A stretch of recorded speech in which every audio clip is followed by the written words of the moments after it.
Hello दोस्तों, जियो गुरुजी classes में आपका स्वागत है। मैं रोहित शर्मा, सब्जेक्ट अपना ज्योग्राफी। देखिए, आज इस वीडियो में मैं आपके लिए लेके आया हूँ विश्व जनसंख्या के अंदर जो परिवर्तन होता है वो परिवर्तन किन आधारों पर होता है। हमारी जनसंख्या 1 करोड़ से 2 करोड़ हो जाती है और किसी छोटे से स्थान पर जनसंख्या 5,000 से 4,000 हो जाती है। कई बार कम भी हो जाती है, कई बार ज़्यादा भी हो जाती है। ये क्या कारण है कि जनसंख्या में बढ़ोतरी और जनसंख्या में जो कमी होती है वो किन कारणों की वजह से होती है। तो हमारा टॉपिक जो है आज का वो है जनसंख्या परिवर्तन के घटक या जनसंख्या का स्थानीय प्रारूप जो कि परिवर्तन से संबंधित है। देखिए, जनसंख्या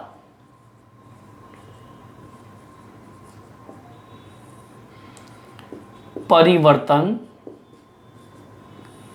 के घटक स्थानिक प्रारूप मतलब स्थान के आधार पर हमारी जनसंख्या में जो परिवर्तन होता है इसके 3 बिंदु आपके सामने हैं। पहला, जन्म दर। दूसरा है मृत्यु दर। तीसरा है प्रवास। ठीक है, ये 3 बिंदु आपके जनसंख्या में परिवर्तन लाते हैं। इन्हें कहते क्या हैं? इंग्लिश में जन्म दर को बोलते हैं क्रूड। ठीक है ना, क्रूड बर्थ रेट। ठीक है, CR crude birth rate, CRUDE। ठीक है, BIRTH। ठीक है, और RATE रेट। ये आपका क्रूड बर्थ और रेट जिसे इंग्लिश में कहेंगे, और इसको बोलेंगे डेथ। ठीक है ना, मृत्यु, DATHRATE।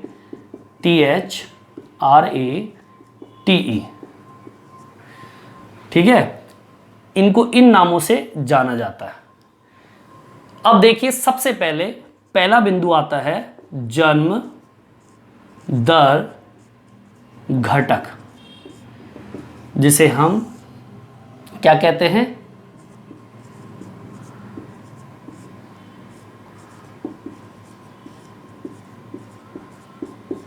ठीक है, अब देखिए किस प्रकार से हमारा ये जन्म दर घटक जो होता है या जन्म घटक जो होता है ये किस प्रकार से जनसंख्या में परिवर्तन लाता है, जिसे हम CBR के नाम से भी जानते हैं। CBR क्वेश्चन एग्जाम में कई बार आता है।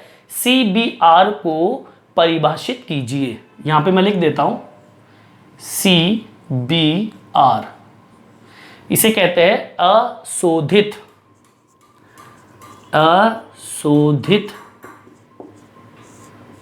जन्म दर। ठीक है, अब ये अशोधित जन्म दर क्या होता है? ये अशोधित जन्म दर होता है प्रति 1000 स्त्रियों के द्वारा जन्म दिए जीवित बच्चों के रूप में व्यक्त करते हैं। ठीक है ना, मतलब प्रति 1000 स्त्रियां कितने जीवित बच्चे जन्म, मतलब जो जन्म बच्चों के रूप में व्यक्त करें। ठीक है ना, इसे देखिए किस तरीके से, प्रति 1000 स्त्रियों के द्वारा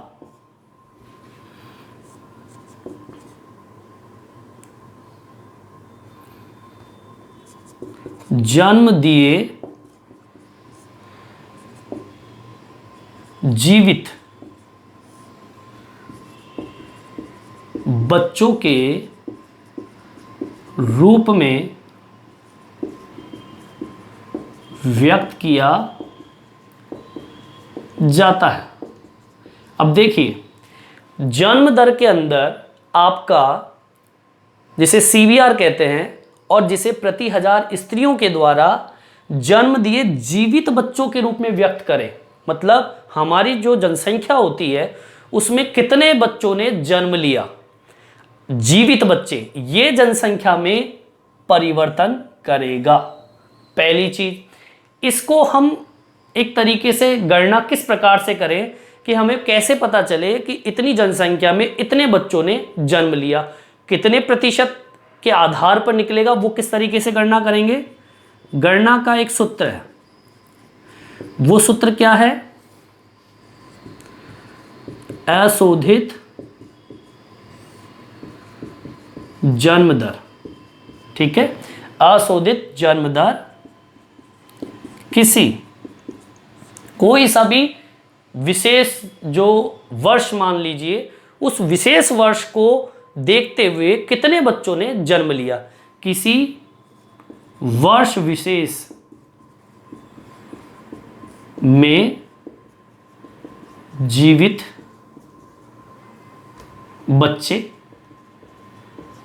ठीक है, बटा अब आप किस वर्ष के मध्य, मतलब आपके किसी क्षेत्र विशेष में, कोई सा भी क्षेत्र विशेष जहां से आप ऐसा निकालना चाहते हैं किसी क्षेत्र का, तो किसी क्षेत्र विशेष के मध्य वर्ष में कितनी जनसंख्या है, किसी क्षेत्र विशेष में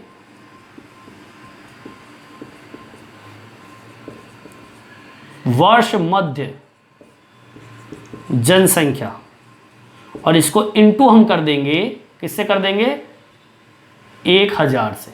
आगे बात समझ में, ये इस की गणना करने से हमें यह पता चलेगा कि किसी क्षेत्र के अंदर कितने बच्चों ने जन्म लिया और कितने प्रतिशत के रूप में उसे व्यक्त करेंगे, और उससे कितना परिवर्तन होगा इस जन्म दर की वजह से इस जनसंख्या के अंतर्गत। ये आपका सीबीआर है। सीबीआर मतलब हो गया प्रति 1000 स्त्रियों के द्वारा जन्म दिए जीवित बच्चों के रूप में। देखो, अगर मान लीजिए जनसंख्या में बच्चे जीवित हैं तो वो जनसंख्या में परिवर्तन करेंगे। दूसरा, अगर जनसंख्या में प्रति 1000 जनसंख्या के पीछे मृतकों की संख्या के रूप में अगर व्यक्त करें तो वो सीडीआर हो गया। ठीक है ना, तो मृत्यु और जन्म, कितने बच्चों ने जन्म लिया और कितने लोग मरे, ये दोनों बिंदु आपके जनसंख्या में परिवर्तन करता है।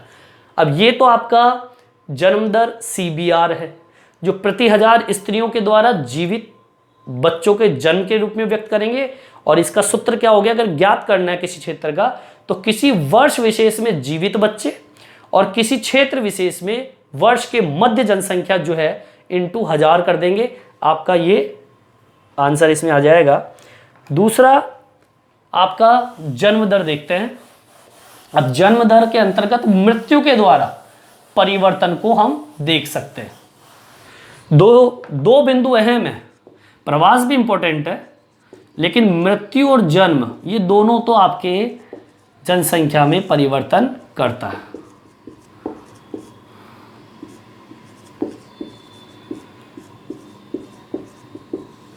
इसे बोलते हैं CDR, इसे कहते हैं अशोधित मृत्यु दर।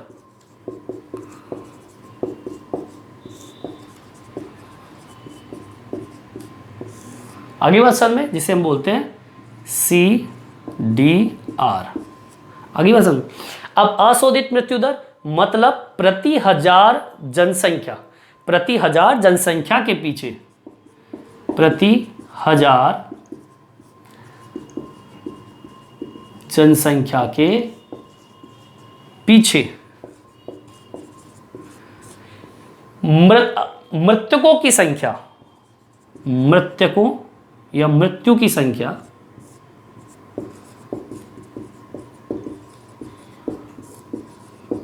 के रूप में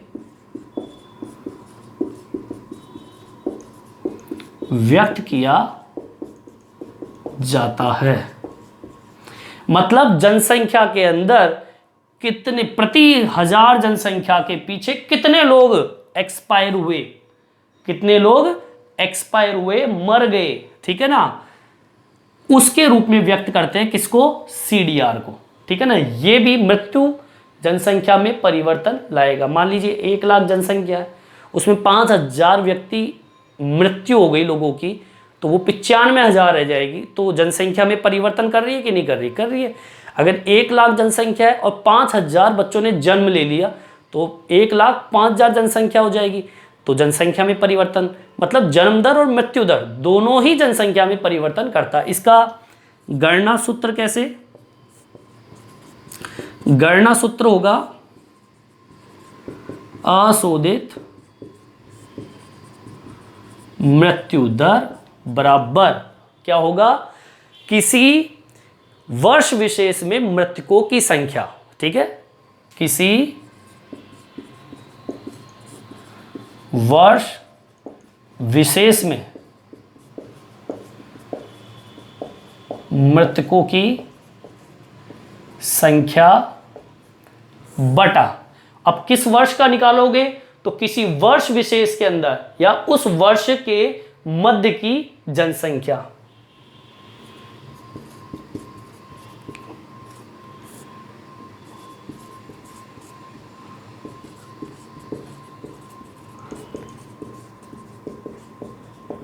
जनसंख्या इनटू जिस तरीके से उसको किया था 1,000 हम कर देंगे। इस तरीके से आपको बताना, या कह सकते हो इसमें आप इस तरीके से डाल सकते हो कि उस वर्ष के मध्य में अनुमानित जनसंख्या, उस वर्ष में अनुमानित जनसंख्या, इसके रूप में भी आप व्यक्त कर सकते हो। किसी की जगह उस लिखो, उसी वर्ष के अंदर, ठीक है ना, उसी वर्ष के अंदर अनुमानित जनसंख्या इंटू 1,000। इस तरीके से आप CDR निकाल सकते हो। तो मतलब कहने का हो गया जन्म दर और मृत्यु दर दोनों ही जनसंख्या परिवर्तन करते हैं। तीसरे नंबर पे आता है प्रवास। देखिए प्रवास के बारे में, प्रवास क्या होता है आप सब जानते हैं। जब व्यक्ति एक स्थान से दूसरे स्थान को जाता है तो उसे हम क्या नाम देते हैं, प्रवास। तीसरा बिंदु प्रवास, जब व्यक्ति एक स्थान से दूसरे स्थान पर जाता है तो उसे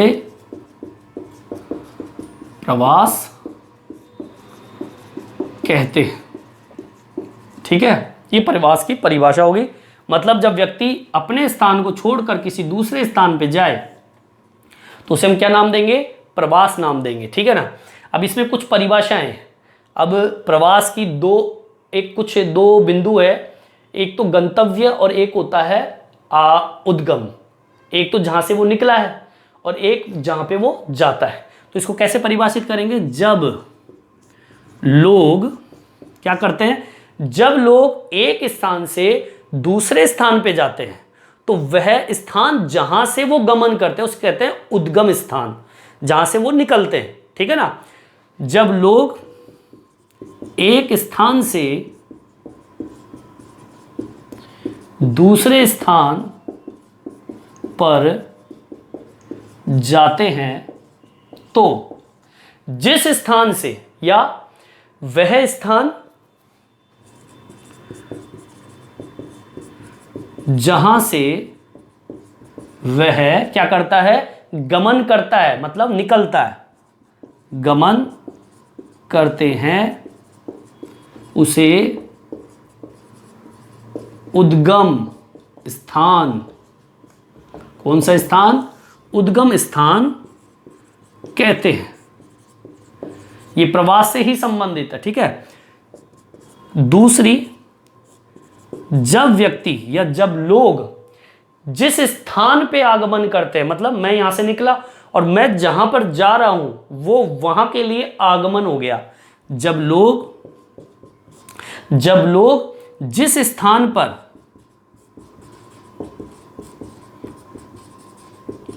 आगमन करते हैं उसे क्या कहेंगे, गंतव्य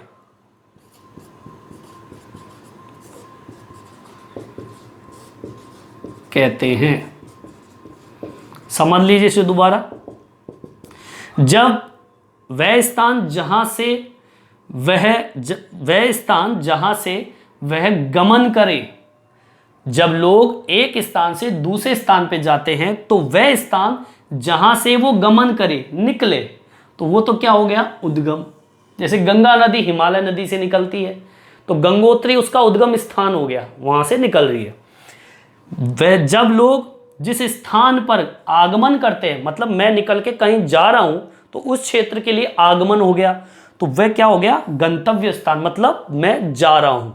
तो ये दोनों आपके प्रवास से संबंधित बिंदु है। ठीक है, इसके बाद में आता है प्रवास के प्रकार। कितने प्रकार होते हैं प्रवास के?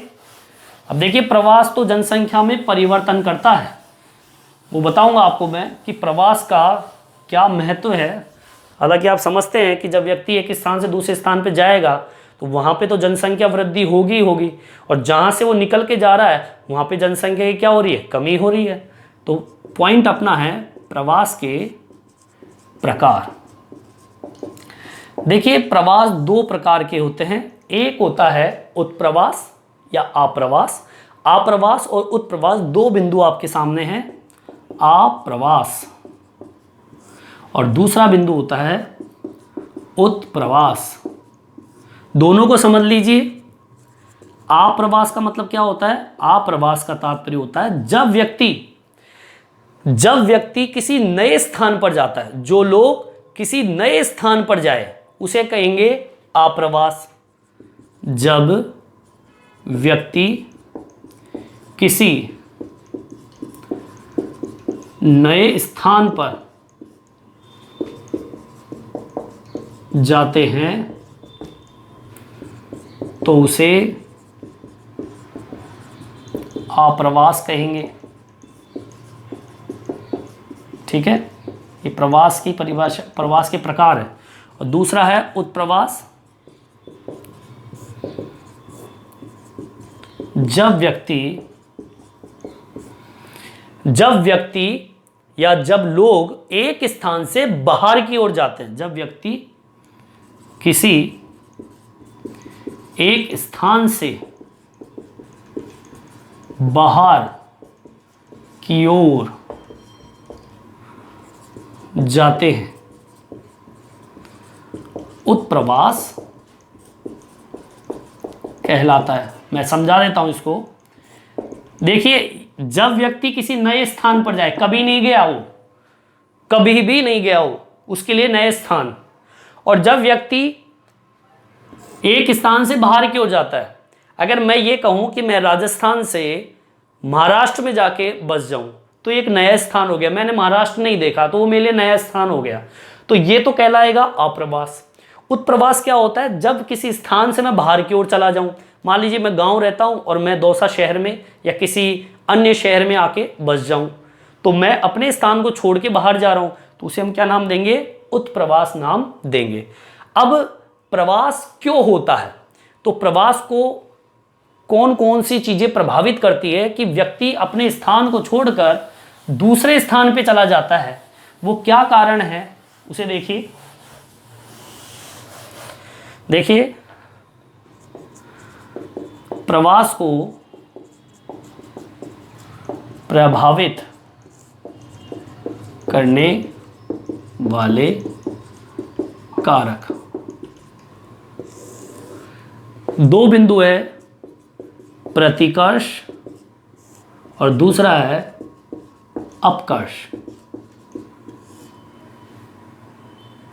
ठीक है, ये दो बिंदु आपके सामने हैं।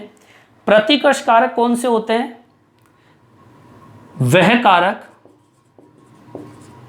जो लोगों को किसी स्थान से दूर करे। अपकर्ष वह कारक जो लोगों को किसी स्थान के पास लाए। प्रतिकर्ष में क्या होता है, जब व्यक्ति कहीं जाता है तो उसे वहां की स्थिति देखकर उस स्थान से दूर करने का प्रयास करे, जैसे कि बेरोजगारी, अशांति, राजनीतिक उपद्रव, अशिक्षा, ठीक है, गरीबी, या और भी कई कारण हो सकते हैं जैसे कि महामारियां, ठीक है, और भी कई कारण हो सकते हैं जैसे कि कहीं पर विकास ना होना, आर्थिक रूप से वो क्षेत्र पिछड़ा हुआ होना, या प्राकृतिक आपदाएं बार बार आना, अशांति, बेरोजगारी, राजनीतिक उपद्रव, अशिक्षा, गरीबी, महामारी, ये सारे के सारे जो बिंदु होते हैं वो व्यक्ति को उस स्थान से दूर करते हैं। वह कारक जो लोगों को अपनी ओर आकर्षित करे, इसमें तो जनसंख्या बाहर चली जाएगी तो यहां पर जनसंख्या क्या हो जाएगी, कम हो जाएगी, जनसंख्या परिवर्तन हो गया। यहां पर लोगों को अपनी ओर आकर्षित कर रहा है, पास बुला रहा है, यहां पे जनसंख्या क्या हो जाएगी, ज्यादा, तो हो गई जनसंख्या परिवर्तन। इसमें जैसे कि शांति, रोजगार, विकास, ठीक है, शिक्षा, नगरीकरण, ये सारे बिंदु जो है ये तो दूर करता है तो जनसंख्या कम हो जाएगी, ये आपने आप पास बुलाता है तो जनसंख्या बढ़ जाएगी। तो ये कारक आपके जनसंख्या में परिवर्तन करते हैं। इसके बाद में देखिए, इसके बाद में कुछ ऐसी थ्योरी भी मैं बताता हूं आपको कि उदाहरण के तौर पे कि भारत के अंदर, उदाहरण भारत का है और विश्व स्तर पे भी मैं बताऊंगा आपको कि किस प्रकार से जनसंख्या में परिवर्तन हुए हैं, वो क्या कारण है वो देख लीजिए आगे सामने। देखिए भारत के अंदर वार्षिक वृद्धि दर देखी जाए तो 1.64% है वार्षिक वृद्धि दर हर साल। भारत में वार्षिक वृद्धि दर 1.64% है। पहली चीज, भारत के अंदर जो वृद्धि होती है वो 1.64% के रूप में बढ़ती है, ठीक है ना। अब दूसरी चीज देखिए, हमारे विश्व के अंदर विकासशील और विकसित देशों की स्थिति देखी जाए तो विकसित देशों के अंदर जनसंख्या 2 गुना होने में कम से कम 318 वर्ष लगे, अब तक की गणना के अनुसार। विकसित देशों में, विकसित देशों की बात कर रहा हूं मैं, विकसित देशों में जनसंख्या 2 गुनी होने में 318 वर्ष लगे, ठीक है। ये विकसित देशों की बात कर रहा हूं। और कई राष्ट्र तो ऐसे हैं, कई राष्ट्र ऐसे हैं जहां जनसंख्या 2 गुना होने की स्थिति दूर दूर तक नहीं है, है ही नहीं, ठीक है। और अगर मैं बात करूं विकसित देश, विकासशील देशों की तुलना में कम जनसंख्या, जबकि विकासशील देश विकसित देशों की तुलना में ज्यादा जनसंख्या पैदा करते हैं। 4-5 चीजें मैंने बताई आपको। भारत की देखा जाए तो वार्षिक वृद्धि दर कितनी है, 1.64% बढ़ोतरी, काफी अधिक है। विकसित देशों के अंदर जनसंख्या 2 गुना होने में 318 वर्ष लग गए, इतना टाइम ले लिया। विकसित राष्ट्रों की बात कर रहा हूं जो विकसित हो चुके। कई राष्ट्र ऐसे हैं जहां पे जनसंख्या 2 गुना होने की कोई स्थिति नजर नहीं आती, दूर दूर तक नजर नहीं आती। और विकसित देशों की तुलना अगर विकासशील देशों से करें तो आपको यह पता चलेगा कि विकसित देश तो जनसंख्या के अंदर बहुत पीछे हैं। हमारे विकासशील देश जो है वो जनसंख्या तीव्र गति से बढ़ा रहे हैं। और बात करें तो जनसंख्या वृद्धि की आर्थिक विकास में दोनों के बीच में ऋणात्मक सहसंबंध होता है, अगर कहीं पर जनसंख्या वृद्धि होती है तो। ठीक है, इस टॉपिक को मैं डालता हूं, इंपॉर्टेंट टॉपिक है आपका ये। देखिए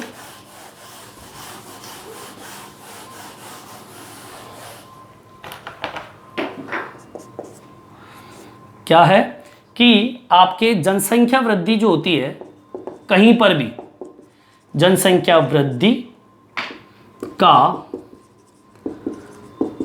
आर्थिक विकास से ऋणात्मक का मतलब होता है माइनस, हमेशा घटेगा। अगर जनसंख्या वृद्धि होती है तो किसी भी क्षेत्र का आर्थिक विकास क्या होगा, ऋणात्मक होगा, मतलब ऋणात्मक सहसंबंध होगा हमेशा। और इसके अलावा हम जनसंख्या के अंतर्गत बात करें, हमेशा निम्न वार्षिक दर जो होती है किसी भी बड़ी जनसंख्या पर लागू हो तो भी जनसंख्या में परिवर्तन होगा। ये क्या है, ये परिवर्तन की स्थिति को स्पष्ट कर रहा है। मैंने जो अब तक बताया वो सारा का सारा परिवर्तन से संबंधित है। मैंने आपको क्या बताया कि जनसंख्या के परिवर्तन में जन्म दर, मृत्यु दर और प्रवास तीनों अहम बिंदु है जनसंख्या बढ़ोतरी के अंदर और जनसंख्या के घटाव में। जन्म दर हमेशा जीवित बच्चों के रूप में व्यक्त की जाती है। अब जीवित बच्चे हैं तो उस क्षेत्र में जनसंख्या के अंदर बढ़ोतरी करेगा। मृत्यु दर हमेशा प्रति 1000 पुरुष मान लीजिए उस क्षेत्र की जनसंख्या के आधार पर कितने व्यक्ति एक्सपायर हुए, मरे हैं, तो जनसंख्या में कमी आ रही है, तो जनसंख्या परिवर्तन हो रहा है। प्रवास, जब व्यक्ति एक स्थान से दूसरे स्थान पे जाता है तो प्रवास क्या काम कर रहा है, उस क्षेत्र से जा रहा है तो वहां पर जनसंख्या कम हो रही है, जहां पे वो जा रहा है वहां पे जनसंख्या में बढ़ोतरी हो रही है। तो ये प्रवास भी जनसंख्या परिवर्तन में अहम भूमिका निभाता है। इस प्रवास के अंदर ही मैंने आपको बताया उद्गम स्थान, गंतव्य स्थान। इस प्रवास में मैंने बताया आप्रवास, उत्प्रवास, जिसमें नए स्थान पे जाए तो उसे आप्रवास और किसी बाहर स्थान पे जाए तो उत्प्रवास। और कारक मैंने आपको बता ही दिए कि कारक जो होते हैं जनसंख्या को बढ़ाने में और घटाने में सहायक होते हैं।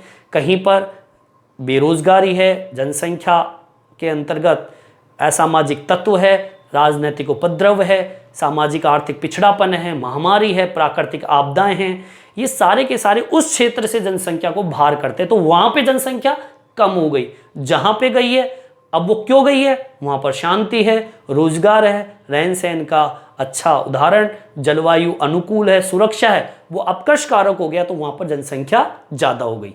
ठीक है, तो ये सारे के सारे बिंदु, तीनों के तीनों बिंदु हमारे जनसंख्या परिवर्तन के घटक होते हैं जो कि जनसंख्या में भारी परिवर्तन लाने का काम करते हैं। इस वीडियो में इतना ही। ये वीडियो आपको कैसा लगा कमेंट्स बॉक्स में डाल के बताएं और इस चैनल को भी सब्सक्राइब करें। इस वीडियो में इतना ही, धन्यवाद।